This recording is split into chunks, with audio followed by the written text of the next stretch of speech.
دوستای عزیز و مهربونم، سحر هستم، راوی کانال داستان‌های عاشقانه با سحر. ممنون میشم با سابسکرایب کردن و به اشتراک گذاشتن ویدیوها به ما انرژی بدید. بچه ی حاصل از دست درازی بودم که پدرم معلوم نبود کیه. دست و پاهام ضعف میرفت. داشت جلوی چشمم سیاهی میرفت و میترسیدم علی از دستم بیفته. کسی هم تو اون شرایط متوجه حال من نبود و بالاخره نفهمیدم چی شد که همه جا تاریک شد. فقط صداهایی میشنیدم که منو صدا میزدن. تابان. سردی آب که به صورتم خورد چشمامو باز کردم. همون جایی که نشسته بودم منو دراز به دراز خوابونده بودن. اما علی نبود. ترسیده گفتم علی کجاست؟ حلیمه گفت همینجاست دردت بجونم، نترس. حاج جعفر گفت بهتری بابا. با شنیدن این حرف شروع کردم به گریه کردن. چرا باید سرنوشت من یا حتی سرنوشت شهلا اینجوری میشد؟ چرا میگفتم شهلا؟ مگه مادرم نبود؟ تو تمام این سالها همه میدونستن مادر من کیه، اما هیچ کسی به من چیزی نگفته بود. به خدا که این حقم نبود. اصلا چرا با من این کارو کرده بودن؟ به زور از جام بلند شدم، اما سرم هنوز گیج میرفت و چشمام اندکی سیاهی. نصیر خانو دیدم که با عالم خانوم کمی عقب‌تر ایستاده بودن و مستصل منو نگاه میکردن. بیشتر از همه اونو مقصر میدونستم. منو که نشسته دید جلو اومد و گفت خوبی؟ نگاهی از سر خش بهش انداختم و گفتم مهمه؟ معلومه که مهمه. چطور حال خواهرتون مهم نبود؟ حال من مهم شده؟ نصیر خان جلو اومد و خواست دستمو بگیره. خودمو عقب کشیدم که گفت بهم حق بده. هر کسی جای من بود همین فکر رو میکرد. شهلا اینجا تو عمارت معشوقش باردار شده بود. تو بودی چه فکری میکردی؟ جعفر خان عصبانی گفت باز نگو اینجا نصیر. نگو اینجا. خیلی خوب. باشه جعفر. جوشی نشو. معذرت میخوام. به هر حال خبر آبستن بودنش از این عمارت اومد. با صدایی که از شدت خشم میلرزید گفتم اگه مجبورش نمی کردید به ازدواج این بلاها سرش نمی اومد. نصیر خان گفت مجبور بودم. پای آبروم وسط بود. آبروتون حفظ شد با این کار؟ جوابمو نداد. علی رو از بغل هاجر خانم گرفتم و پناه بردم به اتاقم. دلم میخواست بشینم و زار زار گریه کنم. به بخت بدم. دلم میخواست بدونم ننه آقام کیان. اما حالا چی شده بود؟ اون از مادرم که زجر کشش کرده بودن. این از این که اصلا نمیدونستم پدرم کیه. من یه بچه ناپاک بودم که تا آخر عمر این انگ روی پیشونیم میمون. خدایا این چه سرنوشت تلخی بود که من داشتم. اون از بلایی که رسول سرم آورده بود. اون از ازدواجی که مجبور شدم تن بدم بهش. اینم از حال و روز الانم. اینم از حال و احوال این روزام که تو این سن بیوه شدم با یه بچه روی دستم. خدایا تا کی قراره این مصیبت ها ادامه داشته باشه؟ داشتم به این فکر میکردم که اصلا من با چه روی باید از این به بعد تو روی آدمایی که تو اون جمع نشسته بودن نگاه کنم. اصلا ای کاش حاج جعفر هیچ وقت واسه خاطر این که آبروی ریخته شده ی مادرمو بهش برگردونه این مجلس را نمینداخت. کاش هیچ وقت اصلا به هم نمیگفتن مادرم کیه، تا نخوام این چیزایی که امروز شنیدم و اینقدر دردناک بودن و بشنوم. گریه میکردم و از زمین و زمان گله داشتم که صدای هاجر خانم اومد که گفت کی من از دست این قضیه راحت میشم الله اعلم. من تو فکر چی بودم؟ هاجر خانم تو فکر چی بود؟ حوصله هیچ کس و هیچ چیزی رو نداشتم. حتی از بلقیس و حلیمه هم خیلی دلخور و ناراحت بودم. سالها کنج مطبخ این عمارت مثل کلفتا کار کرده بودم. همه جا به اسم بچه بی کس و کار ازم یاد کرده بودن. سالها تو سری خور هاجر خانم بودم. در صورتی که منم میتونستم از بچگی توی یکی از اون عمارت‌ها زندگی کنم و اینقدر بدبختی نکشم. گناه مادرم و من چی بود؟ چی بود که اون 3 حیوان عوضی اون بلا رو سر مادرم آورده بودن؟ خدایا، پس عدالتی که ازش حرف میزنی کجاست؟ چرا من نمیبینمش؟ این که مادرم اینقدر سرش کشیده بود، اونم توی اون سن کم واقعا عذاب‌آور بود. اون که منم سرنوشتم کم از مادرم نداشت، از همه دردناکتر. اون شب حلیمه که برام شام آورد، تو صورتش نگاهم نکردم. کنارم نشست و گفت تابان جان، الهی تصدقت بشم. ما بهترین کار رو برات کردیم. همونطور که جای دیگر رو نگاه میکردم گفتم آره، با کلفت در خونه ی هاجر خانم شدن. خواست جعفر خان بود. حق داشت. جور دیگه نمیتونست ازت محافظت کنه. پوزخندی زدم و گفتم زحمت کشیده واقعا. خوب از امانت عشقش مواظبت کرده. البته کدوم عشق؟ اگه عشق واقعی بود که این بلا رو سر امانتیش نمی آوردن. حلیمه دستشو گذاشت روی دستم که سری دستمو پس کشیدم و گفت چه میکرد تابان جان؟ میدادت به داییت. هی نمیخوام چیزی بگم مجبورم میکنی. استغفرالله. یه بچه بدون پدر بودی. بهترین راه محافظت ازت این بود که پیش من باشی و جلوی چشم خود حاج جعفر. کلافه و عصبی گفتم نمیخوام چیزی بشنوم حلیمه. این همه سال چرا حالا گفتید؟ اصلا کاش هیچ وقت نمیگفتید. حلیمه ادامه داد نصیر خان تا قبل از ازدواج تو و رسول هنوزم باور داشت که تو بچه شهلا و حاج جعفری. ولی وقتی شدی عروسش دیگه مطمئن شد که حرفای قبل درست بوده. سری به نشونه تأسف تکون دادم و گفتم خوبه که باز رسول حرکتی زد. وگرنه من تا ابد تو بیخبری میموندم. نه خودم هم حال اون روزمو نمیفهمیدم. یا آن میگفتم حقم بوده بفهمم و باید به هم میگفتن. اما لحظاتی بعد به خودم تشر میزدم و میگفتم چه فایده ای داشت تابان؟ جز این که رسوا شدی و حتی غیر از اونجام الان شاهین و جهانم میدونن که تو پدر نداری. میدونن که تو حاصل دست درازی هستی. خلاصه که تکلیفم اصلا با خودم معلوم نبود. تو فکر و خیالاتم غرق بودم که با صدای حلیمه به خودم اومدم. تابان جانم، قربون اون چشمای قشنگت بشم. هر چیزی بالاخره یه روزی رو میشه. الانم نمیشد 4 صباح دیگه رو میشد. پس چه بهتر که زودتر میفهمیدی. اومدم بگم چه زودتری که در باز شد و بلقیس اومد داخل. نگاهی بهش انداختم و گفتم آفرین. همتون دستتون توی کاسه بوده. بدون توجه به حرف من رو به حلیمه گفت تو پاشو برو. حلیمه که رفت بلقیس گفت منو ببین تابان. من، حاجی، حلیمه هممون خوبی تو میخواستیم.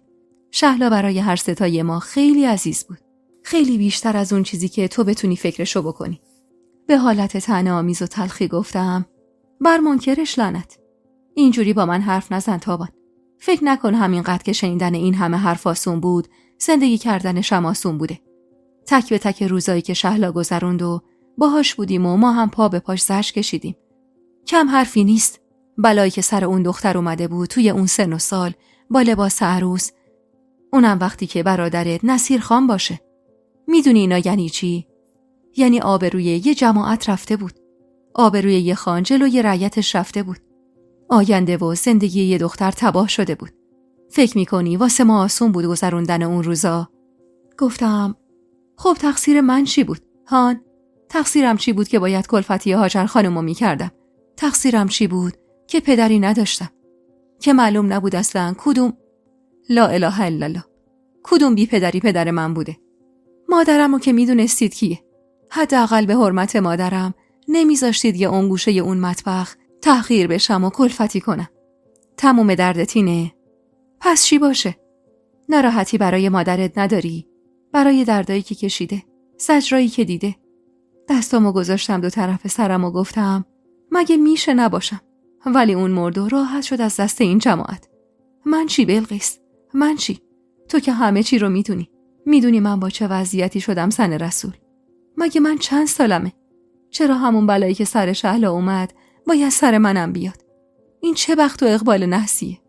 داشتم گریه میکردم و نفسم دیگه بالا نمی اومد که بلقیس اومد نزدیکم و سرمو در آغوشش گرفت و گفت آروم باشونم. اول اینکه بلایی که سر شهلا اومد با تو قابل مقایسه نیست. بعدم خدا رو شکر تو عاقل بودی، نذاشتی کسی بویی ببره. دلم میخواست جیغ بزنم و بگم دست درازیه. 1 نفر و 2 نفر و 3 نفر نداره. درست زجر مادرم بیشتر بوده، اما منم کم زجر نکشیده بودم. اگه سرخم نکرده بودم و محکم ایستاده بودم و حقم اونطور که به عقل ناقصم میگرفت از این زندگی گرفته بودم، دلیل نمیشد که بلایی که سر من اومده بود کم چیزی باشه. اما اصلا نمیتونستم حرف بزنم. بلقیس 2 تا دستشو قاب صورتم کرد و ادامه داد منو ببین تابان. تو دختر عاقل و محکمی هستی. درسته بچه سالی، ولی عاقلی. از حقت نگذر. خب تو دختر شهلایی، حق و حقوقی داری. هرچی مال شهلا بوده مال توه. چند تا نفس عمیق کشیدم تا بتونم حرف بزنم و گفتم چه فایده بلقیس؟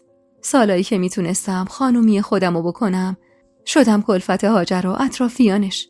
سالهایی که میتونستم زیر بالا پر داییم یا تو آغوش خالم بزرگ بشم و تو خونه معشوق مادرم بزرگ شدم. اونم چی؟ به عنوان کلفت مطبخش. بلقیس نوازشوار دستشو پشت کمرم میکشید و میگفت از الانش مهمه تابان جان. اون وقتا اگه هر کدوم از ما حرفی میزدیم همه میگفتن تابان بچه ی حاجی و شهلاست. ولی از آغوشش خودمو بیرون کشیدم و گفتم یعنی اگه من و رسول ازدواج نمی کردیم هیچ وقت رو نمی شد؟ هیچ وقت نمی تونستید حقیقتو برملا کنید؟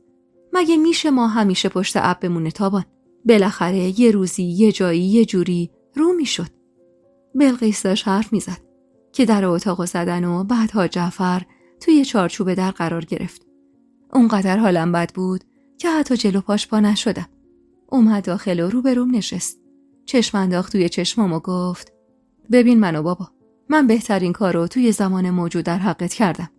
نخواستم جایی بری و بمونی که بهت دسترسی نداشته باشم. تو امانت شهلا بودی. باید ازت مواظبت میکردم. هیچ جوری غیر از اینم نمیشد. بدون اینکه نگاش کنم سری تکون دادم که گفت بیا بیرون. همه بیرونن. نالیدم مگه تموم نشده؟ نه. و اینطور شد که به اجبار همراه با بلقیس با پاهایی که توان راه رفتن نداشتن رفتم بیرون. محمد و مریم هم از شهر برگشته بودن. گویا چیزایی براشون گفته شده بود. چون مریم نتونست طاقت بیاره و گفت والا شانس اگه اسم بود میشد تابان. یهو از یه آدم بی کس و کار و کلفت مطبخ امارت بشی نوه خان. محمد بهش توپید که مریم ساکت باش. یه جورایی مطمئن بودم که به مریم و محمد نگفتم پدر من کیه. نگفته بودن من حاصل یه دست درازیم. وگرنه مریم محال بود که تیکه این موضوع رو به هم نندازه. بی توجه به حرفاشون نشستم. حاج جعفر جعبه‌ای که دفعه قبل دیده بودم و دعا رو از توش در آورده بود و گذاشت روی زمین و هل داد سمت من و گفت اینا یادگاریای مادرته. اون دعایی که بهت دادم و اون گوشواره‌های سر سفره عقدم مال مادرت بوده. یه سری چیز دیگه هم تو این جعبه هست که همه متعلق به توه. دیگه مسئولیتش از دوش من برداشته شد. همه سکوت کرده بودن. شاهین که تا اون موقع داخل نیومده بود همراه با عالم خانم اومدن داخل. شاهین بی توجه به همه گفت تابان من از جانب خودم ازت معذرت میخوام. نمیدونم چطور تونستم بدون گوش دادن به حرفای عمه شهلا اینطور آوارش کنن و بعدم نسبت به صحبتاش فقط سری تکون دادم. شاید توقعش بیشتر از این بود ولی من حوصله تعارفات معمولو نداشتم. جعبه رو برداشتم و بازش کردم. چندین تیکه طلا بود و یه عکس قدیمی. عکس زنی که نمیشناختمش اما ته چهره آشنایی داشت. عکس رو بالا آوردم و گفتم این کیه؟ نصیر خان که نزدیکم بود عکس رو گرفت و آهی از ته دل کشید و گفت عفته مادر شهلا. عکس رو پس گرفتم و سر جاش گذاشتم. اونا دارایی‌های با ارزشی واسه من بودن. واسه منی که تا اون لحظه فکر می‌کردم تو اون دنیا هیچ کس و کاری ندارم. نصیر خان گفت از الان به بعد امارت ده بالا هم خونه تو محسوب میشه تابان. بالاخره شهلا هم دختر آقام بوده. حق و حقوقی داشته. من در حقش ناحقی کردم اگه نذاشتم ادامه بده و گفتم اگه فقط کمی با دلش راه می اومدید الان زنده بود. نه. به جای نصیر خانم جهانی که توی اون جریان و بس هیچ حرفی نزده بود رو به من گفت دست خداست تابان. نمیشه گفت اگه جور دیگه ای رفتار میشد نتیجه چی میشد. پوزخندی زدم و گفتم یعنی کار دایی شما درست بوده؟ من نمیگم کار کی درست یا غلط بوده. نه از کسی دفاع میکنم نه کسی رو محکوم میکنم. چون من اون دوره نبودم و نمیدونم چی به روزشون اومده. من فقط میگم از الان به بعد مهمه. نصیر خان گفت دقیقاً همینه. جای تو و پسرت پیش ما محفوظه. هر موقع که خودت خواستی در خونه ما به روت بازه. هاجر خانم پرید وسط و گفت اما من اجازه نمیدم نوام جایی بره. تابان خودش میخواد بره به سلامت. اما نمیذارم کسی رسولمو ازم جدا کنه. نگاه‌ها یهو برگشت سمت هاجر خانم و حاج جعفر با عصبانیت گفت این چه طرز حرف زدن خانم؟ تابان عروس ماست. مادر نوامونه. هاجر خانم گفت مهینم عروسمون بود. اما تابان چون دختر شهلاس عزیز شده. مگه نه؟ حاج جعفر با عصبانیت گفت. هاجر، هر چی به دهنت میاد و نمیخواد بگی. عالم خانم که نمیشد از حالت صورتش فهمید اصلا از من خوشش میاد یا نه، رو به همه گفت بهتره تابان خودش تصمیم بگیره. خصوصا که الان دیگه شوهری نداره و آزاده. شاهین هم گفت بهتره بیای امارت ما. بالاخره هرچی که نباشه هم خونیم. غریبه نیستیم با هم. اخمای جهان تو هم رفت ولی حرفی نزد. نصیر خانم گفت خب چی میگی؟ نظرت چیه؟ من همینجا میمونم. اینجا حلیمه و بلقیس هستن که کمک حالم باشن. ولی اونجا نه، نمیخوام. هر طور خودت راحتی. نصیر خان این حرفو زد و از جاش بلند شد و رو به حاج جعفر گفت اینم از این. ازت ممنونم که این همه سال امانت شهلا رو نگه داشتی. حاجی دستی به شونه نصیر خان زد و گفت خودم خواستم. اجباری نبوده. تابان همیشه واسه من عزیز بوده. زنده باشی جعفر. و اینطور شد که همه خداحافظی کردن تا برن. عالم خانم اما رو به جهان گفت مگه تو نمیای مادر؟ نه دیگه. شما که فردا صبح میری تهرون. منم اینجا کار دارم. شاهین اما گفت مسافت اینجا و اونجا تا سر ساختمون یکی پسرمه. نمیدونم چرا ولی حس خوبی به شاهین نداشتم. یه جورایی حس حسادت توی وجودش نسبت به جهان علنا دیده میشد. هرچی که بود همه رفتن و جهان موندگار شد. عجب روزی بود اون روز. واقعا چه چیزایی شنیده بودم. علی رو خوابوندم و پتو رو روش کشیدم و گفتم من به خاطر تو هر کاری میکنم تا تو خوب باشی و مثل من توی بدبختی بزرگ نشی. اینو بهت قول میدم. خیالم که راحت شد که علی خوابش برده، جعبه شهلا را آوردم. شهلا مادرم، زنی که واقعا زهر کشیده بود.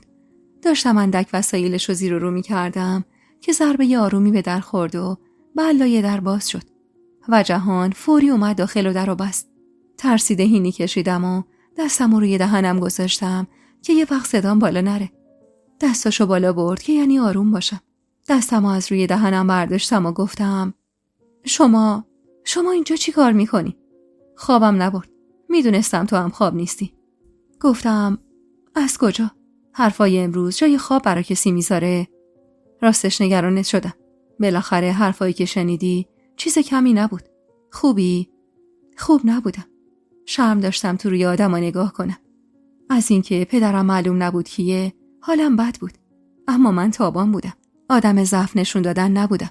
که اگه بودم الان اینجا نبودم و زن رسول نشده بودم و پام به این امارت باز نشده بود. واسه همین گفتم خوبم. مطمئنی؟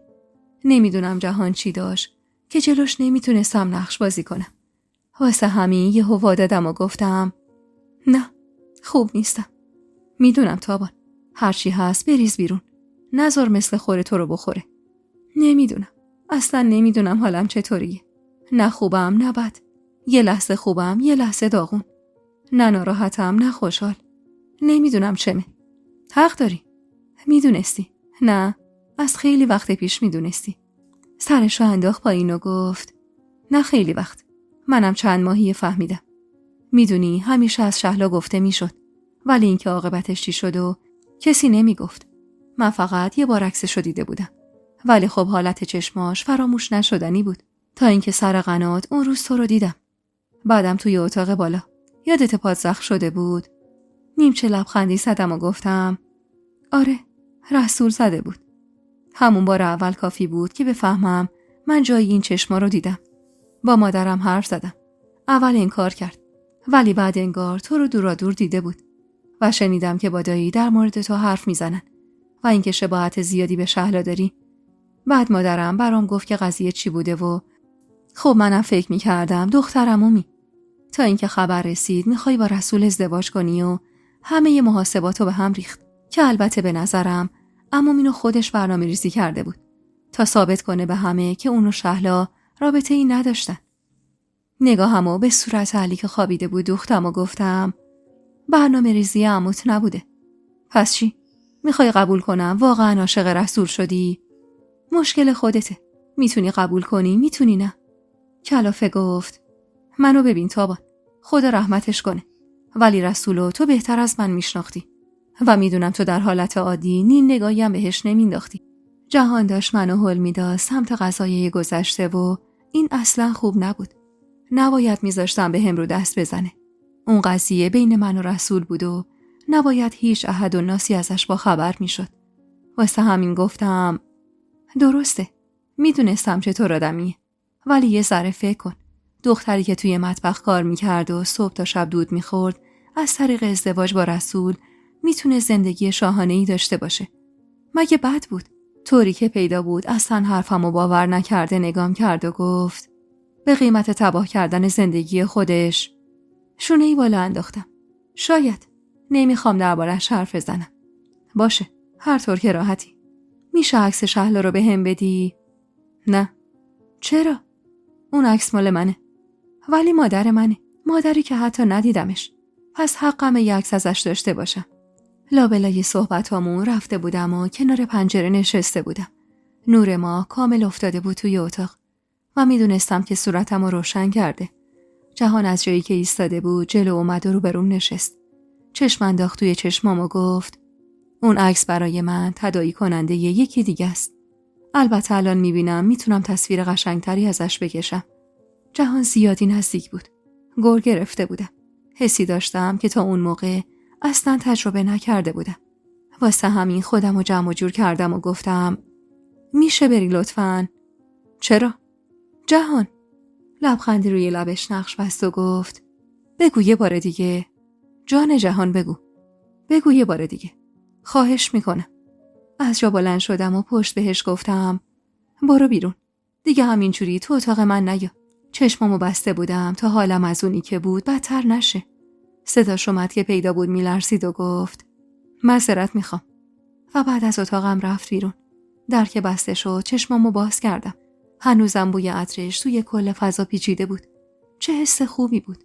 ولی اگه کسی میفهمید جهان پا به اتاق من گذاشته فاتحه هم خونده بود. اون شب و تا صبح با فکر کردم به حرفایی که شنیده بودم در مورد مادرم نخوابیدم. واسه سرگذشت تلخ مادرم اشک توی چشمام جمع میشد.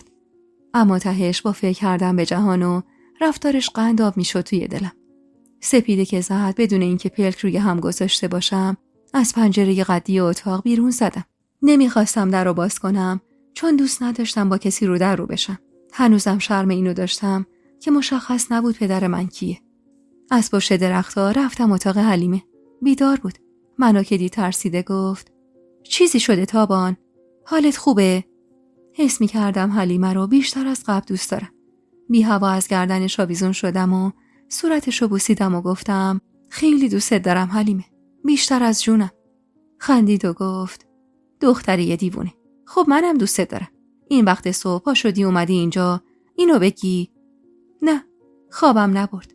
میرم یکم قدم بزنم. علی توی اتاق خوابه میخوام بری پیش اون. اما از پنجره برو پیشش. با تعجب گفت چرا پنجره؟ آخه کسی ندید اومدم بیرون. امان از تو و کارات. باشه میرم. ولی دیر نکن. نمیخوام صدای هاجر خانم در بیاد. با غیظ گفتم به درک بذار در بیاد. خیالم از بابت علی که راحت شد راه افتادم سمت پشت مطبخ. میخواستم برم سر قنات. هوای اول صبح هنوز خنک بود. شالم و دور شونه هم پیچیدم و همونطور آروم آروم رفتم سر قنات. مشتی آب برداشتم و خواستم به صورتم بزنم که صدایی از پشت باعث شد بترسم و تعادلم به هم بخوره. نزدیک بود با سر بیفتم تو حوضچه که دستی از پشت بازومو گرفت. خودش بود. جهان خان. همونطور دستم روی قلبم بود و از ترس چشمامو بسته بودم. کمی که به خودم اومدم عصبانی گفتم واقعا که داشتم پس میافتادم. با صدایی که خنده توش موج میزد ولی سعی داشت معلوم نشه گفت داشتی میافتادی گرفتمت. بدکاری کردم. تو چرا سر و ته تو میزنن سر قناتی؟ از دور و حرص گفتم شاید یادآور لحظه های خوبیه. صداش از اون حالت در اومد و گفت پس ببخشید مزاحمت شدم. عین خودش گفتم تو چرا اصلا هر بار سر راه من سبز میشی؟ اونم عین خودم گفت شاید یادآور لحظه های خوبیه. بعدم گذاشت و رفت. دیوونه این نثارش کردم و آب خنک رو به صورتم زدم که لرز نشست به جونم. ولی حالمو خیلی بهتر کرد. زود برگشتم تا به قول حلیمه صدای هاجر خانم در نیاد. از همون پنجره وارد اتاق شدم و بعد رفتم سر سفره. جهان که سر سفره بود با تعجب منو نگاه کرد. حق داشت. بیرون بودم و اون ندیده بود که وارد ساختمون بشم و حالا از در اتاق رفته بودم بیرون. پیدا بود دنبال جواب سوالشه و من کیف میکردم که میتونم هرسش بدم. هاجر خانم که همیشه با من بد بود، از اون روز به بعد علنا با من دشمن شد. حتی واضح اعلام میکرد که حضورم توی اون عمارت رو نمیخواد. اون روزا هم گذشت. اتفاقات اون روزی که همه چی رو تعریف کرده بودن گذشت. همه انگار یادآوری کرده بودن و تموم شده بود. ولی این زندگی من بود که زیر و رو شده بود و کسی هم در ظاهر اهمیتی نمیداد. از حق نگذریم، سر قضیه این که معلوم نبود پدرم کیه هم کسی چیزی به روم نمی آورد. اما من و واسه همه من همون تابان قبل بودم. دختری که توی مطبخ عمارت کار میکرد و بعدم زن دوم رسول شده بود. حالا هم شوهرش مرده بود و بیوه زنی جوون بود. من اما روزها و ساعتها به اون قضایا فکر میکردم. این که اگه شهلا زنده مونده بود چی میشد؟ وضعیت من بهتر میشد یا بدتر؟ یا اینکه اگه مثلا شهلا با جعفرخان ازدواج میکرد چی میشد؟ 1000 تا سوال بی جواب توی ذهنم بود و واسه هیچ کدومم جوابی نداشتم. واسه همین از یه جایی به بعد دیگه زدم به در بیخیالی و سعی کردم به زندگی عادی که هیچم عادی نبود برسم و بیشتر به علی. ولی یه چیزی مثل خوره به جونم افتاده بود و اونم این که همونطور که بلقیس گفته بود من از دارایی ناصرخان که پدر شهلا بوده ارث می بردم. این یه قلمو نمیتونستم نادیده بگیرم و باید راهی باز می کردم تا از قضیه سر در بیارم. وضعیت من توی اون عمارت معلوم نبود چی میشه. تا همیشه جعفرخان نبود و حتی حالا هم که بود هاجر خانوم مدام منو سربار میدونست. پس باید فرصتی پیدا می کردم تا با حاج جعفر حرف بزنم و بفهمم چه چیزی در انتظارمه. علی حدوداً 3 ماهی داشت که مریم زایمان کرد و این بارم بچهش دختر شد. اون روز یادمه هاجر خانوم وقتی بلقیس گفت بچه دختره عزا گرفت. هاجر خانومی که میمرد واسه خواهرزادش مریم حتی نخواست مریم رو ببینه. رفت تو اتاقشو تا شبم بیرون نیومد. حتی سر سفره شامم که هیچ وقت سابقه نداشت که نخواد بیاد نیومد. معصومه اومده بود پیش خواهرش ولی اونم سر سفره نیومد و تو همون اتاق مریم موند. حاج جعفر سر سفره که نشست گفت پس بقیه کو؟ گفتم هر کسی تو اتاق خودشه. سری تکون داد و مشغول خوردن شد. جهان که تازه از راه رسیده بود و خبر از چیزی نداشت با چشم و ابرو پرسید چی شده. منم مثل خودش با چشم و ابرو گفتم هیچی. اون شب سفره شام که جمع شد علی رو برداشتم و رفتم تو اتاقم. اما هنوز علی رو نخوابونده بودم که در اتاق باز شد و جهان بعد از مدت‌ها دوباره مثل دزد خزید داخل. عصبانی از این کارش که هر بار تکرار میشد گفتم آخه چرا میای اینجا؟ داد نزن. نگاه کن بچه ترسیده. گفتم خیلی به فکر بچه‌ای اینجور نمی اومدی. آخه چرا پا میشی میای اینجا وقتی که میدونی اگه کسی تو رو اینجا ببینه چه شری به پا میشه؟ کسی نبود. خیالت راحت. اونقدر هم احمق نیستم. کلافه سر تکون دادم و گفتم چی بگم؟ آخرش یکی میبینت تو منو بدبخت میکنی. بچه داره میخوابه. کلافه گفتم تو هم کشتی منو با بچه. اگه به فکرش بودی این کارا رو نمی‌کردی. و رفتم سمت علی و دیدم واقعا بچه گیج شده. از رو زمین برش داشتم و تو آغوشم گرفتمش. و همینطور که ضربه های آروم به پشت کمرش میزدم بچه خوابش برد. جهان روبروم دست بغل ایستاده بود و نگاه میکرد. علی رو که سر جاش گذاشتم گفتم خب که چی؟ اومدی اینجا چی کار؟ بعدم اینطور یهو. شاید من شرایطم مناسب نباشه. به خدا که کار درست نیست. بعد جنس لبخندی زد و گفت چطور؟ یعنی از اون روزی که سر قنات دیدمت بدتری؟ عصبانی گفتم مجبوری هر بار اینو یادآوری کنی؟ نه، گفتم شاید جز خاطرات خوبته. واسه همین خواستم واسه یادآوری بشه. حالا بگو ببینم چی شده؟ چرا همه قهر بودن؟ نگاش کردم و گفتم یعنی واسه این پا شدی اومدی اتاق من؟ خندید و شونه‌ای بالا انداخت که گفتم چی بگم؟ مریم دختر زاییده. ابروهای جهان جفت با هم بالا پرید و گفت مگه دست خودشه؟ حتما دست خودشه دیگه. یعنی هاجر خانوم اینجوری میگه عروساش باید پسر بیاره. نیارن حسابشون. جهان چشمکی زد و گفت پس تو گل سرسبدی. آره، مگه نمیبینی چشم دیدنمو نداره. هر روز آرزو میکنه من از این عمارت برم. بری؟ کجا بری؟ از خودش بپرس. زن عموی توئه. میگه وقتی پسرم مرده و شوهر نداری اینجا چی کار داری؟ میگه بچه رو بذار و برو. واقعاً موقعیت مناسب بود. میتونستم روی کمک جهان حساب کنم و ازش چیزایی بخوام. لااقل میتونست به سوالای ذهنیم پاسخ بده که من بدونم چی کار میتونم بکنم. واسه همین گفتم واقعاً. اما راستشو بخوای من خودمم دلم نمیخواد اینجا بمونم. یعنی میخوای بری؟ آره. اگه میتونستم آره. خب بچه چی؟ اونو ازت میگیره. نمیتونه. یعنی من نمیدم. فقط یه مشکلی دارم. چه مشکلی؟ پول ندارم. یعنی پشتوانه‌ای ندارم که بتونم با خیال راحت برم. یه سوال بپرسم. سرشو به نشونه مثبت تکون داد و گفت بپرس. شهلا، یعنی مادرم از پدرش ارث میبرده. درسته؟ میبرده. خب الان من بچه‌شم و میتونی. ارث شهلا به تو میرسه. ببین تابان، واقعا خوبه به این موارد فکر میکنی. ولی یه چیزی این وسط ممکنه ناراحتت کنه. چی؟ این که نخوان حق تو بدن.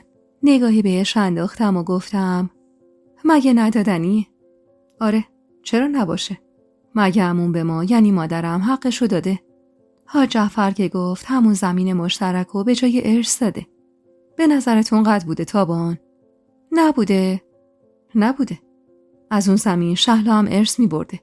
اگه یادت باشه یه شبح سر زمین شد و حاج عمو گفت یه تیکه وسط هست مال کسیه که زنده نیست. آره یادمه. اون مال شهلا بوده. در واقع سهم شهلا رو اونقدر در نظر گرفتن، در صورتی که سهمش خیلی بیشتر بوده. نصیر داییمه و جعفر عمو. ولی جلوی هر کدوم کم بیاری باختی. اگه روزی حرفی از این موارد شد بدون ناصر خان ارثش برای ایناست.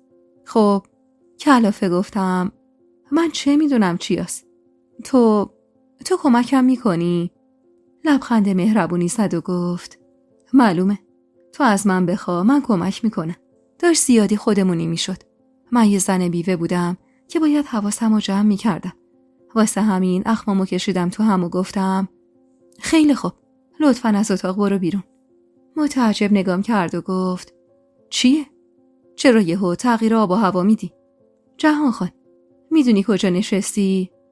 آره میدونم. نمیدونی دیگه، که اگه میدونستی فرار میکردی. حرفم تموم نشده بود که صدای پای از پشت در اومد. وحشت زده رو به جهان گفتم خاک بر سرم، اگه کسی بیاد من چه کنم؟ نترس. صدای پا پشت در متوقف شد. رو به جهان اشاره کردم تا از پنجره بره بیرون.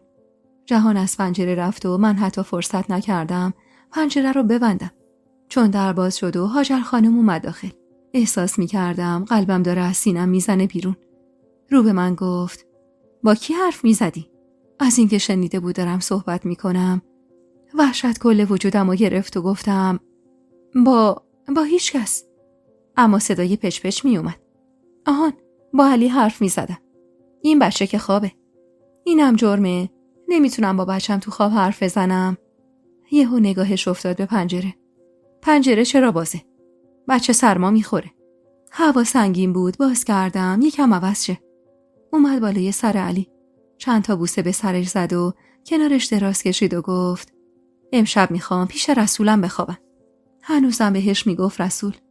پنجره رو بستم و نفسی از سر آسودگی کشیدم، چون خطر بزرگی از بیخ گوشم رد شده بود. لعنتی به جهان فرستادم و با خودم گفتم اگه اینجا بود و منو با اون میدیدن معلوم نبود چه به روزگارم میومد. قطعا طلوع صبح فردا رو نمیدیدم. از این امارت که نه. از کل این روستا پرتم میکردم بیرون و بچه‌مو تا ابد نمیتونستم ببینم. اما خدا رو شکر به خیر گذشته بود. مریم کم کم حال روزش بهتر میشد، ولی بازم از اتاقش بیرون نمیومد. یه روز که داشتم علی رو میگردوندم تا خوابش ببره، شنیدم که معصومه داشت به مریم میگفت این قهر کردن تو اصلا خوب نیست آبجی. جای تابانو باز میکنه. دختر شده. دیگه چیکار کنی؟ ایشالله بعدی. و مریم گفت میترسم واسه محمدم مثل رسول خدا بیامرزم بگیرن. نه ترس. تازه دومیه. مهینو تا 4 صبر کردن. اگه خاله صبر نکنه چی؟ هاجر خانم که وارد سالن شد به راه رفتن ادامه دادم و دیگه نشنیدم چیا گفتن. اومد سمت من و علی رو ازم گرفت و گفت رسولو بده من، یه کمی برو به فکر زندگیت باش. با تعجب گفتم چه فکری؟ چه میدونم، اینقدر به این بچه نچسب. وا، بچه‌مه، چی کارش کنم؟ 1000 بار گفتم نباید وابستش بشی. دستم رو مشت کردم و گفتم باز شروع نکنید. تموم نشده بود که شروع بشه. برو پی زندگیت. نمیخوام تو این امارت. اصلا جایی که شماها نفس بکشید و نمیخوام. خونه زندگی خودمه، اختیارشو دارم. دوست ندارم اینجا باشی. کفری گفتم با پای خودم نیومدم که بذارم و برم. من هیچ جا نمیرم هاجر خانم. درست ترش اینه که بگم من بدون پسرم هیچ جایی نمیرم. ولی من میفرستمت. من نمیذارم دختری که معلوم نیست آقاش کیه و ننش یه خونه خراب کنه واسه نوام مادری کنه. گفتم منو ببین هاجر خانم. مواظب حرف زدنت باش. نباشم چی کار میکنی؟ هان؟ علی رو از دستش گرفتم و گفتم بد میشه باستون. خیلی بد میشه. و علی رو بغل گرفتم و رفتم تو حیاط عمارت. هوا خوب بود. چند تا نفس عمیق کشیدم و همونجا روی تخت نشستم. طولی نکشید که محمد و حاج جعفر اومدن داخل حیاط.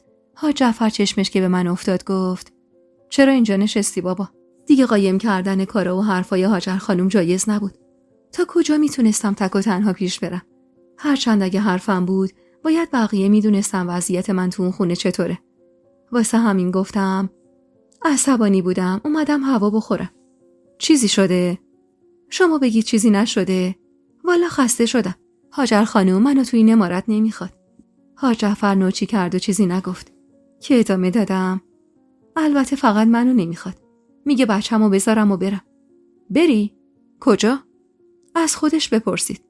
حاج جعفر را افتاد سمت ساختمون و همونطور که میرفت گفت تابان با من بیا. وارد ساختمون شدیم. هاجر خانم نشسته بود و عین خیالش نبود که چه حرفایی همین چند دقیقه پیش به من زده. حاج جعفر رو بهش گفت چی میگه این دختر؟ در حالی که داشت میبش رو میخورد نگاهی به من انداخت و گفت چه میدونم، حرف زیاد میزنه. حاج جعفر عصبانی شد. منو ببین هاجر، تو به این دختر گفتی باید از این امارت بره؟ با غضب نگام کرد و کم نیورد و گفت آره، بده به فکرشم، جوونه، باید بره پی زندگیش. بهش گفتی بچه‌شو بذاره و بره؟ پس نه، بهش بگم یادگار رسولمو، وارث شما رو با خودش ببره. نکن زن، بار اولت نیست. کی بچه‌شو میذاره و میره؟ هنوز سال شوهرش نشده. کجا بره آخه؟ من نمیدونم حاجی، من نمیتونم این دختر رو تحمل کنم. گفتم باشه، من مشکلی ندارم، میرم از این امارت، ولی علی رو هم با خودم میبرم. هاجر خانوم پرید بهم که تو بیجا میکنی. اون تنها نوه پسری منه، نمیتونی ببریش. خودت هر جا میخوای بری برو، به درک. اما نوه‌مو نمیذارم ببری. حاج جعفر عصبانی گفت هاجر، عقل تو از دست دادی؟ بله، عقلمو از دست دادم. شما هم باعثش شدید. داد میزد و دعوا میکرد. همه توی سالن جمع شده بودن. هاجر خانم رفت سمت مریم. گره چارقدشو گرفت تو دستش و گفت توی ذلیل مرده، اگه پسر میزاییدی این دختر اینجور هار نمیشد. گفتم چه هار شدنی؟ شمایی که با من نمیسازید. حاج جعفر صداشو بالا برد. همتون ساکت. یه بار دیگه بحث این موضوع وسط بیاد شما میدونید و من دیگه هم نمیخوام در مورد این موضوع چیزی بشنوم. تابان عروس ماست، مادر نوه‌مونه، پس تو همین امارت میمونه چون اینجا خونه شوهرشه. هاجر، تو هم با این قضیه کنار بیای خوب میشه. هاجر خانم اما دوباره خواست حرفی بزنه که حاج جعفر گفت یک کلام از کسی نشنوم. بعدم رفت بیرون از ساختمون. اون شب بعد از شام وقتی رفتم توی اتاق در رو قفل کردم. نمیخواستم باز هاجر خانم سرزده بیاد داخل. راستش ازش میترسیدم. از اینکه یه وقت علی رو برداره و با خودش ببره وحشت داشتم. با خودم گفتم یه وقت میاد بچه رو برمیداره و میبره میسپره به کسی که من ندونم کجاست. بعدم منو از اونجا پرت میکنه بیرون. دست خودم نبود. مدام فکر و خیال میکردم. خیلی طولی نکشید که حس کردم دستگیره در اتاق بالا و پایین شد. ترسیده نگاهم به در بود و منتظر بودم که صدایی بیاد و داد و هوار هاجر خانم بره بالا که چرا در رو بستم. ولی خبری از سر و صدا نشد. نگاهم به در بود و منتظر بودم ببینم کی بوده که یهو دیدم کسی به پنجره اتاقم ضربه میزنه. ترسیده هینه بلندی کشیدم و برگشتم سمت پنجره. خودش بود. دوباره جهان بود. لعنتی بهش فرستادم و پنجره رو باز کردم و گفتم تو اینجا چی کار داری؟ همونطور که بی اجازه می اومد داخل گفت اومدم پشت در، دیدم در رو قفل کردی. گفتم از این ور بیام. عصبی و کلافه از تصور این که موقع اومدنش به اتاق من از راه پنجره یکی از خدمه دیده باشدش. گفتم احیانا فکر نکردی نمیخوام کسی بیاد داخل که در رو بستم؟ در حالی که سعی میکرد پنجره رو ببنده گفت منم. تو هم؟ بعد جنس نباش دیگه تابان. اومد داخل. راستش خودمم از این که ببینمش حالم خوب میشد. این که بعد از یه روز سر و کله زدم با هاجر خانوم بتونم در کمال آرامش چند کلمه‌ای با جهان حرف بزنم برام لذت بخش بود و تلخی کل روزو میشست و میبرد. البته که بروش نمی آوردم. ولی خب حس درونی خودم این بود. جهان نشست و گفت شنیدم گرد و خاک به پا کردی. من؟ آره پس کی؟ مخبر داری تو این خونه؟ بله. حلیمه سلامت باشه. درسته. دستش درد نکنه. گاهی حال و احوالی میکنیم با هم. شنیدم زنمو تیر آخر رو زده. بله. میگه برو. بچه‌تو بذار و برو. آخه مگه میشه؟ نه والا. نمیشه. خوبه یکی باشه بهش حالی کنه. هرچند حاج جعفر خیلی بهش میگه. اما کو گوش شنوا. تابان. یه سوال دارم. تو واقعا اینجا که هستی راحتی؟ راستش دلم پر بود به خاطر حرفای هاجر خانم. درسته کلی غرغر کرده بودم سر حلیمه. ولی خب هنوز پر بودم و اون سوال جهان عین کبریتی که به انبار باروت میندازن منو منفجر کرد و گفتم راحتم به نظرت؟ چه راحتی آخه؟ چه اون موقع که مردی بالا سرم بود چه حالا که نیست؟ همش در عذابم. اون موقع یه جور عذابم میدادن، الان یه جور دیگه. بریدم دیگه. خسته شدم. بابا منم آدمم. چیه چپ و راست میاد و میره و میگه بچه‌تو بسار و برو. خب کجا برم؟ این بچه هم مثل من بدبخت و بی مادر بزرگ بشه که چی؟ اصلا من کجا رو دارم که برم؟ جهان دستشو بالا آورد و گفت تابان آروم باش. الان همه میریزن اینجا. ناخواسته صدام کمی بالا رفته بود. چشمامو بستم و نفس عمیقی کشیدم و گفتم باشه. تو حال خودم نبودم. دستام میلرزید. هر موقع زیاد عصبی میشدم همینطور بودم. جهان نگاهی به دستام انداخت و گفت دستات چقدر میلرزه؟ و بعد چند قدم فاصله بینمونو پر کرد و دستامو تو دستش گرفت. چشم انداختم توی چشماشو و نفسی از سر آسودگی کشیدم که گفت خوبی تابان؟ قطره اشکی از گوشه چشمم ریخت و گفتم نه نیستم. خودتو عذاب نده. این دیگرونن که عذابم میدن. همه حرفای هاجر خانومو یه حرف سر زبونی میبینن. این که میگه باید برم. ولی من میدونم اون از ته دلش میگه و آخر سرم یه جوری منو میفرسته برم. توانیم واسه مقابله باهاش ندارم. اگه بچه‌مو بگیره چی؟ اگه تابان نکن اینجوری. مگه میشه همچین چیزی؟ اول اینکه نمیتونه تو رو جایی بفرسته. تو عروس این امارتی. بعدم مگه الکیه که بچه تو ازت بگیره؟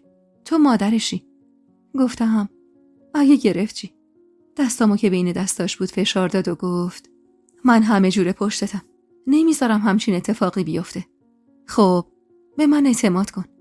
یه هم به خودم اومدم و دیدم دستام میونه دستای جهانه و اون قدری به هم نزدیک شده که نفساش به صورتم میخوره. این اتفاق نباید میافتاد. دستامو از دستش بیرون کشیدم و اون متعجب گفت چی شد؟ جهان تو نباید اینجا باشی. بودنت اینجا اصلا درست نیست. تموم بدنم داشت میلرزید که گفت مگه چی کار کردم؟ هیچی. ولی چی؟ به خودت اعتماد نداری؟ حرف بی خود نزن. والا این تویی که داری حرف بی خود میزنی. مستحصل نالیدم. جهان چرا میای اینجا؟ چرا؟ به نظرت چرا؟ نظر منو نپرس. دلیل خودتو بگو. سرشو انداخت پایین و نگاه ازم دزدید و گفت نمیدونم. شاید به خاطر اینکه فامیلیم. یادت نره یه جورایی دختر خاله پسر خاله ایم. دوما اینکه آشنای دیگه‌ای توی این خونه ندارم. راستش انتظار این جوابو نداشتم. نمیدونم چرا مثل دختر بچه‌ها منتظر بودم جواب عاشقونه‌ای بده تا شاید دل من گرم بشه. درسته در مقابلش سفت و سخت بودم و شاید کمی گوش تلخ. ولی خب منتظر اشاره‌ای از جانب اون بودم. جهان واسه من آدم خاصی بود. آدمی که شبیه به هیچ کسی نبود. ولی وقتی جوابشو شنیدم از موضع خودم پایین نیومدم و گفتم بهتره هم رابطه فامیلی رو فراموش کنی، همین که دنبال یه آشنایی دیگه واسه خودت باشی. البته حلیمه که هست. لبخند محوی روی لبش نشست و گفت به نظرت میشه با حلیمه نشست و حرف زد؟ نه که نمیزنی؟ میزنم، اما تو فرق داری. تابان، تو شهر حرف زدن پسرها و دخترها یا زن و مردای جوون با هم هیچ اشکالی نداره. اما خب اینجا روستاست. بهت حق میدم. این چیزا اینجا اصلا مرسوم نیست. یعنی با فرهنگ اینجا سازگار نیست. به حرفاش توجهی نکردم و مجبورش کردم از همون پنجره رفت. ولی اون عادت از سرش نیفتاد و هر چند شب یک بار از راه پنجره می اومد داخل و می گفت این راه بهتره. ترس دیده شدن نداره. می گفت اون ساعتی که میاد کل عمارت تو خاموشیه و کسی اونو نمی بینه. اما من می ترسیدم بالاخره یه شب لو بره. جهان می اومد و می شستیم و با هم حرف می زدیم. سعی می کردم احساساتی نشم تا تو موقعیتایی مثل اون شب قرار نگیرم. شاید واقعا من برای جهان همون چیزی بودم که خودش می گفت. یه فامیل که می شد چند دقیقه توی طول روز باهاش حرف زد و من نمیخواستم و نمیتونستم اونو مجبور کنم جور دیگه‌ای به هم نگاه کنه. یعنی همچین حقی نداشتم. هوا گرم شده بود. علی 5 ماهی داشت و پسر توپل مپل و سفیدی بود. خوب میخورد و میخوابید و داشت شیطنتاش شروع میشد. واسه همینم یکی مدام باید حواسش بهش بود. بودن حلیمه کمک بزرگی بود. هرچند که هاجر خانم اجازه نمیداد کسی به علی دست بزنه. ولی همونم که حلیمه چشم ازش بر نمیداشت خوب بود.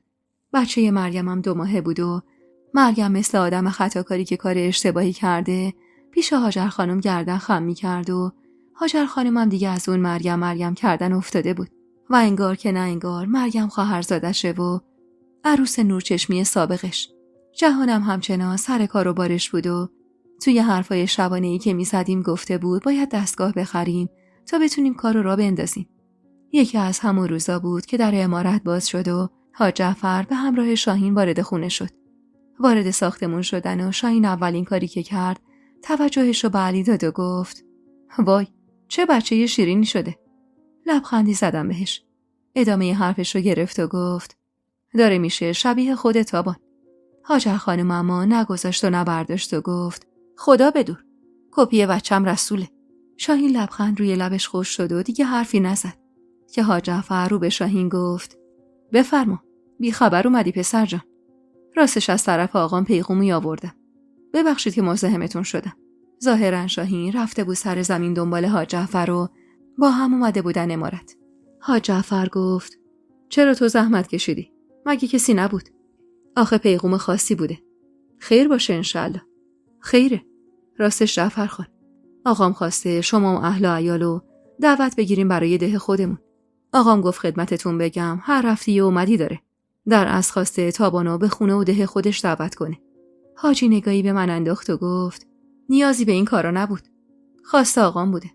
انشالله فردا منتظرتونیم. حاج جعفر گفت انشالله تا خدا چی بخواد. شاهین از جا بلند شد و گفت پس با اجازتون من برم. انشالله میبینمتون. و رو به من گفت تابان تو با من میای؟ سری تکون دادم. علی رو بغل گرفتم و خواستم برم بیرون که هاجر خانم مانع شد. علی رو گرفت و گفت لازم نکرده رسول رو ببری. نوچی کردم و رفتم. شاهین ایستاده بود پایین ایوون و با نوک کفشش داشت با سنگریزه های روی زمین بازی میکرد. منو که دید برگشت سمتم و گفت فرصت نشد بیایم دیدنت. تو خوبی؟ خوبم ممنون. فردا که خواستید بیاید وسایل برای خودت و پسرت بردار. چند روزی رو قرار مهمون عمارت ما باشی. گفتم تا ببینم چی میشه. تابان اینجا راحتی؟ پوزخندی زدم و گفتم جوری حرف میزنی انگار تا حالا کجا بودم. من از وقتی چشم باز کردم اینجا. میدونم. کلی پرسیدم. من از پس خودم برمیام. نگران من نباشید. خیلی هم خوب. پس حرفم یادت نره. وسیله بردار برای چند روز. جوابی ندادم و اون راهی شد و رفت. برگشتم داخل. هاجر خانم داشت میگفت حالا رفتن اجباریه حاجی. خب دعوت کردن. نریم بی احترامیه. مخصوصا که نصیر پسرشو فرستاده واسه دعوت. اینا هم کارشونو خوب بلدن. بس کن دیگه زن. چقدر بدبینی.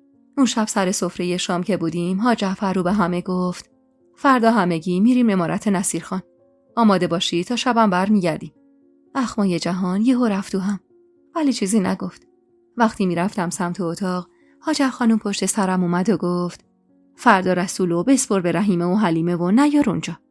با تعجب گفتم چرا؟ چشم میخوره بچم. میدونی که یه زمانی اینا دشمن بودن با ما. چشم میزنن بچه‌مو. نگاش کردم و گفتم نترسید، نمیزنن. بچه ندیده که نیستن. شد یه بار حرفی بزنم و تو بگی چشتابان؟ آخه هاجر خانم، از صبح بچه رو بذارم تا آخر شب برم مگه میشه؟ باید عادت کنی. شاید مجبور بشی ماهی سالی هم نبینیش. سرلب گفتم اوف، باز شروع شد. تموم نشده بود که شروع بشه. تو کله تو نمیره دختر. چرا حرف حساب حالیت نیست؟ علی رو برداشتم و همونطور که میرفتم سمت اتاقم گفتم من هیچ جا نمیرم. هر جا هم برم پسرم رو با خودم میبرم. این پنبه رو که من بدون پسرم از اینجا برم بیرون و از گوشتون درارید. طبق معمول اکثر شبا علی رو خوابوندم و در رو از پشت قفل کردم که چشمم به جهان خورد که پشت پنجره ایستاده بود. مطمئن بودم آخر این پسر با این کاراش کار دستمون میده. پنجره رو باز کردم و گفتم میگم یه چیزی. میخوای نقل مکان کنی بیای پایین؟ والا که راحت تری. اصلا چطوره بیای تو همین اتاق؟ میخوای من برم بالا تو بیای اینجا؟ همونطور که میومد داخل گفت والا کاش میشد. به من زور گفته بود. دیگه بعد از این همه مدت لحنشو متوجه میشدم. اما من توجهی نکردم و گفتم خوابت نبرد؟ نه والا. بعد جوری عادت کردم به این نشستای شبونه. گفتم هاجر خانم ببینته جوری ترکت میده که نگو وارد اون موضوع نشیم اصلا. تو بگو ببینم این دعوت نصیرخان از کجا در اومد؟ نمیدونم. دایی توه. از من میپرسی؟ خیره نگام کرد که ادامه دادم خیلی خوب. صبح شاهین اومد و دعوت کرد. گفت از جانب نصیرخان اومده. زود به فکر نیفتادن؟ چی؟ منظورم اینه که چند ماه گذشته. خیلی زود دعوت کردن. نه؟ متوجه طعنه‌اش شدم و لبخندی زدم و نشستم لب پنجره و گفتم تو از داییت خوشت نمیاد؟ راستش نه. کلاً از هیچ کدومشون خوشم نمیاد. نه دایی، نه عمو، نه از اطرافیانشون. عمو چرا؟ اونم یکی مثل دایی، مدل دیگش. آدمایی که جز منافع خودشون چیزی رو نمیخوام ببینن. گفتم همه ی آدما همینطوره. نه نیستن تابان. تو چرا موندگار شدی؟ اینجوری که متوجه شدم نیازی نداری به این کار.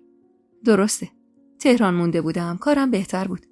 ولی خب میدونی وقتی بدونی جایی حقی داری و نادیده گرفته بشه بهت فشار میاد. سعی میکنی هر طور شده حق تو بگیری. الان گرفتی؟ بعید میدونم.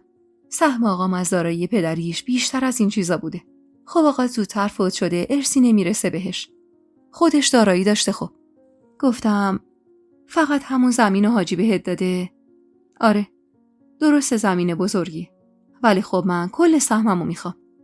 اونطور که شنیدم دارایی آقام خیلی بیشتر از این حرفا بوده. خندیدم و گفتم آی طمعکار. پس چی؟ آدم باید حقشو بگیره. حاجی حق تو میده؟ نه. با تعجب نگاش کردم و گفتم فکر نمی کنم. حاج جعفر به خوبی شهره است. بعدم تو که اینقدر مطمئنی نمیده چرا موندی؟ دلایلی دارم که قابل گفتن نیست. سرش زیر بود و این جوابو داد. نگاش کردم. موهای پر و مشکیشو مرتب و تمیز شونه کرده بود و حسابی روغن مالی کرده بود. میشد گفت اونقدر تمیز و مرتب بود که حتی اندازه یه تار با تار دیگه فرقی نداشت. صورت جذابی داشت. چشمای مشکی و درشتش زیر اون ابروهای کمونش بد می‌درخشید. حالت خاصی توی نگاهش بود که یه جور اباحت خاصی بهش میداد. بینی و لبای متناسبش توی اون صورت خوش‌فرمش باعث می‌شد هر کسی برای چند لحظه محو تماشاش بشه. خوش قد و بالا بود و مرتب. اون قدری منظم و مرتب که با وجود کاری که می‌کرد هیچ وقت ذره گرد و خاک روی لباساش نبود. سیبیلای پرپشت مشکیش رو هم از بغل رو به بالا تاب داده بود. داشتم نگاش می‌کردم که سرش رو بالا آورد. به آنی دست از نگاه کردنش برداشتم. اما انگار فهمید که لبخندی زد و گفت منو دید میزدی؟ از این حرفش جا خوردم و دست باچه شدم و گفتم من نه. واسه چی؟ هیچی. از جا بلند شد و اومد سمتم و گفت پس قرار فردا بریم ده بالا. در حالی که سعی می‌کردم دستپاچگیمو پنهون کنم گفتم اینجوری بوش میاد. چیه؟ ناراحتی؟ نمیدونم. راستش اصلا دلم نمیخواد برم تو عمارتی که مادر و مادر بزرگم توش عذاب کشیدن. میتونی نری؟ نشنیدی حاج جعفر گفت میریم؟ خب تو نرو. مسخره میکنی؟ مگه میشه رو حرف حاج جعفر حرف آورد؟ راست میگی. توی این عمارت کلا قانون ارباب رعیتی حاکمه. چقدر من بدم میاد از این نوع زندگی‌ها. گفتم خب رها کن و برو. تو که راه فرار داری. مثل من اسیر نیستی. یعنی تو اگه راه فرار داشتی میرفتی؟ نمیدونم. با وجود زن بودن و بچه داشتن نمیدونم. ولی اگه مردی مثل تو بودم حتما میرفتم. انگار نمیخواست اون بحث ادامه پیدا کنه که کنارم لبه پنجره نشست و گفت تابان میدونی توی کاری که ما میکنیم تو هم سهم داری؟ آره، حاج جعفر به هم گفته. خواستم بگم اگه یه وقت تصمیم به فروش گرفتی من خواهان اون زمینم. ازت میخرمش. به قیمت خوب. باید بفروشم؟ باید نه. اگه خواستی. دوست داشتم نظرشو بدونم. واسه همین گفتم به نظر تو چی؟ به نظر من بهتره نگهش داری. پول به کارت نمیاد که. بالاخره وقتی کارخونه را افتاد تو هم سهم میبری. فقط حرفشو خورد و گفتم فقط کمی منومن کرد و گفت شاید شاهین پاپیت بشه. با تعجب گفتم واسه چی؟ واسه خرید اون زمین. میدونی که من سهم زیادی دارم. یعنی سهم شاهین در برابر من ناچیزه. در واقع من هم از مادری سهم دارم هم از پدری. ولی شاهین فقط سهم پدریشو داره. ممکنه زیر پات بشینه که سهم تو بخره تا سهمش زیاد بشه. بدون اینکه لحظه‌ای فکر کنم گفتم من اگه فروشنده هم باشم به جز تو به هیچ کس نمیفروشم. لبخندی نشست روی لبش و گفت آفرین دختر خاله. دختر خاله؟ چه لفظ غریبی. بهش عادت کن. البته نه واسه من. چون واسه من همون تابانی. ولی بقیه شاید به دخترم و اینا هم بگن. بیما قدمه گفتم تو از شاهین خوشت نمیاد جهان. مگه نه؟ بحث این نیست که خوشم میاد یا نه. در کل شخصیتشو دوست ندارم. دستگیری در که سمت پایین چرخید جهان حرفشو خورد و گفت کیه؟ حتما هاجر خانومه. زود باش برو. ببینم آخر کار دستمون میدی یا نه. جهان هل زده از پنجره رفت. در رو باز کردم و دیدم حلیم است. نفس راحتی کشیدم و گفتم این وقت شب اینجا چه میکنی؟ چه میدونم. خوابم نبرد. بعد جور بی خوابی اومده سراغم. حلیمه داشت حرف میزد که در سالن باز شد و جهان اومد داخل. سری تکون داد و رفت بالا. حلیمه گفت وا این کجا بود؟ تو حیاط که اومدم اصلا ندیدمش. بی خیال گفتم چه میدونم. حتما هواخوری. حلیمه اومد داخل و در پشت سر خودش بست و نشست که گفتم چته؟ چرا اینقدر ناخوشی؟ نه خوبم. ولی خب یه جوریم. دلشوره دارم. چرا؟ نه که فردا میری ده بالا. نمیدونم چم شده. خب تو هم بیا. نه دختر. من بیام چه کار؟ اصلا مگه به من اجازه دادن که بیام؟ در ضمن تا برین و برگردین دلم واسه این گردالو تنگ میشه. حلیمه کمی این پا اون پا کرد و آخر گفت میگم تابان نمیمونی که؟ نه بمونم چیکار؟ برمیگردم. خب خدا رو شکر خوب میکنی. میگم تابان جهان خانم میاد؟ نمیدونم. چرا میپرسی؟ آخه اگه جهان خان بیاد خیال من راحت تره. میدونم یکی هست که 6 تنگ حواسش بهتون باشه. نه ترس حلیمه. همش یه روزه. میریم و شبم برمیگردیم. بعدم حاج جعفر با منه. خیالت راحت باشه. چه میدونم. دل خوشی به این قوم ندارم. دلم عجیب شور میزنه. ایشالله که بهت خوش بگذره. گفتم حلیمه میخوای فردا صبح اجازت از حاج جعفر بگیرم و با ما بیای؟ نه دختر. خودم هم دلم نمیخواد بیام. مسئله فقط اجازه ی جعفرخان نیست. روز بعد موقع رفتن که شد دیدم جهانم کنار اتومبیلش ایستاده. حلیمه که همراه هم بود گفت خدا رو شکر که اونم میاد. همگی سوار شدیم. من و حاج جعفر توی اتوبیس جهان نشستیم. من پشت سر جهان نشسته بودم و از تو آینه میدیدمش و سعی میکردم نگاهم به نگاهش گره نخوره. نمیدونم چرا شبایی که میومد واسه حرف زدن اصلا ازش خجالت نمیکشیدم. ولی توی طول روز سعی میکردم ازش فرار کنم.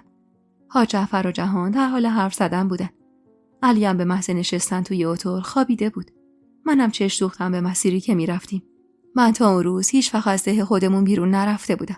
نهایتش تا پشت کوه کنار قنات رفته بودم که اونم زیاد دور نبود. خیلی طول نکشید که وارد ده دیگه ای شدیم و جهان جلوی در خونه ای ایستاد و گفت بفرمایید. نگاهی انداختم. یه عمارت بزرگ بود.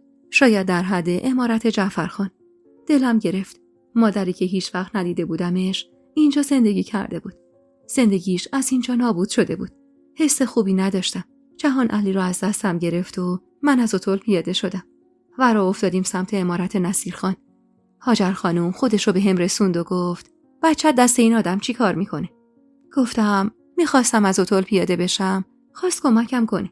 بد کرده. منو ببین. حوصله کل باهاشو نداشتم. واسه همین گفتم یه امروز و کاری به کارم نداشته باشید. خواهش میکنم. و راهمو کش کردم و پشت سر جهان رفتم.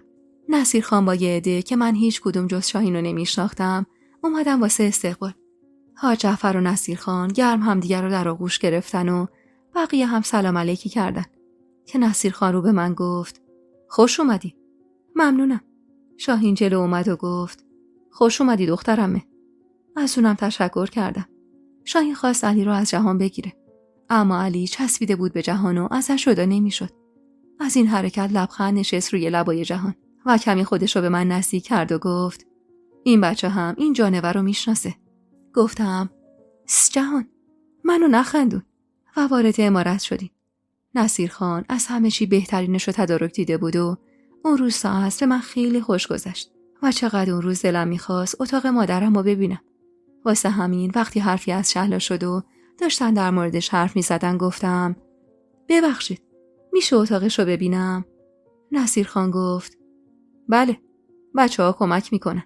شاهین از جا پرید و گفت با من بیا میبرمت. همون لحظه چشمم به جهان خورد که کنار حاج جعفر نشسته بود و اخماش رفت و هم. اما خب چی کار میکردم؟ ناچارن دنبال شاهین رفتم. از ایوونی گذشت و جلوی دری ایستاد و گفت اینجاست دخترمه. بعدم در رو باز کرد و پا گذاشتم توی اون اتاق. چیز خاصی توی اون اتاق نبود ولی خب اتاق تر و تمیز و مرتبی بود. وارد که شدم شاهینم دنبالم اومد. راستش معذب بودم. نگاهی سرسری به اتاق انداختم و گفتم حیف از اونی که اینجا بوده و دیگه نیست. واقعا حیف. اینجا رو تمیز کردیم واسه تو. با تعجب گفتم واسه من؟ آره دیگه. گفتیم شاید اینجا موندگار شدی. بالاخره اینجا خونت حساب میشه. زیر لب گفتم ممنون ولی من به اینجا عادت ندارم. خب عادت میکنی. سعی میکردم راه برم چون به محض اینکه میستادم شاهین اونقدری به هم نزدیک میشد که حتی گرمای تنش رو حس میکردم و اصلا حس خوبی نبود. شاهینم مثل جهان پسر قد بلند و با جذبه‌ای بود ولی نگاهش رو اصلا دوست نداشتم. در کل حس خوبی ازش نمیگرفتم. کنار تاقچه ایستادم. عکسی لب تاقچه بود که پیدا بود خیلی قدیمیه. گفتم اینا کیان؟ نزدیکتر به هم ایستاد و من خودم رو عقب کشیدم. انگار فهمید که نگاه تند و تیزی به هم انداخت و گفت این ناصرخانه پدر بزرگمون. اینم مادر بزرگمونه و اینا هم عمه عالم و آقام. ایستاده بودم و داشتم عکس رو نگاه میکردم اما شاهین هر لحظه به هم نزدیکتر میشد. دیگه یه جورایی ترس برم داشته بود اما نمیخواستم واکنش بدی نشون بدم که فکر کنه واسم مهمه. ولی خب دنبال راه فراری بودم که از اون مخمسه نجات پیدا کنم. اونقدر به هم نزدیک بود که حرم نفساش روی پوستم میشست که یهو چشمم افتاد به پنجره ی اتاق. کلاش باز بود و دیدم که جهان از در ساختمون اصلی اومد بیرون. خدا میکردم بیاد اون سمت. شاهین داشت حرف میزد و من کلامی از حرفاشو نمیفهمیدم. فقط سعی داشتم از اون وضعیت نجات پیدا کنم. جهان انگار ما رو دید که مکسی کرد و بعد به سمت اتاق اومد. انگار خدا صدامو شنیده بود. شاهین همونطور که داشت از عکس حرف میزد موقع گرفتن قاب عکس دست منو هم لمس میکرد. دستمو کشیدم تا دستش به دستم نخوره. جهان توی چارچوب در ایستاد و گفت اومدید اتاق ببینید یا اتاق بسازید؟ خودمو از اون وضعیتی که توش بودم نجات دادم و گفتم تموم شد. دیدم اتاقو. شاهین عصبی از حضور بی‌موقع جهان گفت بالاخره تابانم عضوی از این خانواده است. داشتم در مورد پدر بزرگ براش میگفتم. جهان ابروی بالا انداخت. و بعد رو به من گفت علی گریه میکرد. اگه بازدید از اتاق تموم شده سری بهش بزنی بد نیست. طعنه میزد. دلم میخواست همه حرصم و سر اون خالی کنم، ولی اون گناهی نداشت. واسه همین بی حرف سری از اتاق زدم بیرون و رفتم پیش بچم. اما در کمال تعجب دیدم که علی آروم و بی سر و صدا داشت بازی میکرد. تو دلم از جهان تشکر کردم که حتی به دروغم شده منو نجات داده بود تا اصل لحظه از بقیه جدا نشدم، چون اصلا دلم نمیخواست که حتی کلامی با شاهین حرف بزنم. بعد از شام موقع خداحافظی نصیر خان رو به من گفت تو بمون تابان، اتاق شهلا رو واسه تو آماده کردیم. گفتم نه ممنونم، من به جای غریب عادت ندارم. علی هم همینطور، میترسم بدخواب شه. هاجر خانم اما عین همیشه مثل نخود آش خودشو انداخت وسط که رسولو من میبرم، بچه به من عادت داره، تو نگران اون نباش، میتونی چند روزی اینجا بمونی. گفتم مگه میشه هاجر خانم، من نمیتونم ازش جدا بشم. حالا نوبت شاهین بود که گفت بمون، هر موقع خواستی خودم برات میگردونم، مگه از این ده تا اون ده چقدر راهه. گفتم ممنونم، انشالله دفعه بعد. همینم واسم سنگین بود. تو عمارتی که یه مادرم زندگی کرده نفس کشیدنم واسم سخته، چه برسه به موندگار شدن. صدای جهان اومد که گفت پس با اجازه همه بریم عمو جان. خلاصه که برگشتیم ده خودمون.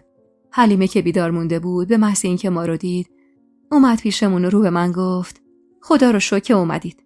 گفتم وا، مسلخ که نرفته بودیم حلیمه. چه میدونم، دلم شور میزد. جهان بی توجه به ما که ایستاده بودیم حتی نگاهی نکرد و رفت. حلیمه نگاهی بهش انداخت و گفت این چش بود. شونه‌ای بالا انداختم و گفتم چه میدونم. اون شب خوابیدیم، ولی از روز بعد رفتار جهان به کل عوض شده بود.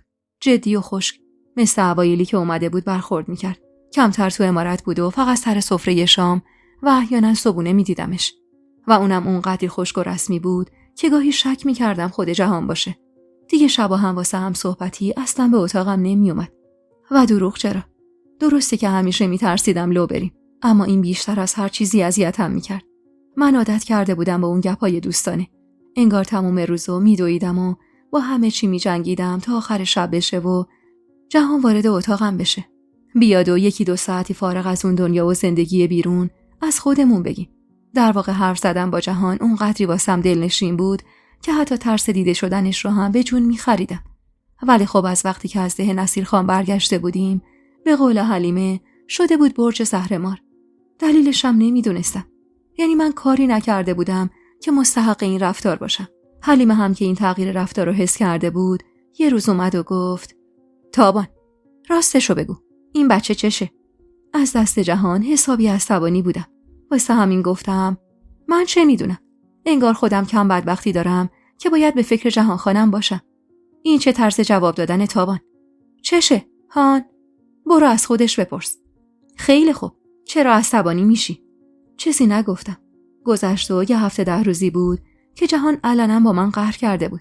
یه شب علی رو که خوابوندم و رفتم پشت پنجره نشستم، دیدم تازه وارد ساختمون شد. دویدم و لای در اتاقو باز کردم. داشت از پله ها بالا میرفت. واقعا این کم محلیش داشت عذابم میداد. روی علی رو کشیدم و درو بستم و آروم آروم دورو برم و پاییدم و رفتم سمت پله ها. راستش میترسیدم، ولی خب جلوی خودمو نمیتونستم بگیرم. یعنی دلم دیگه طاقت نداشت.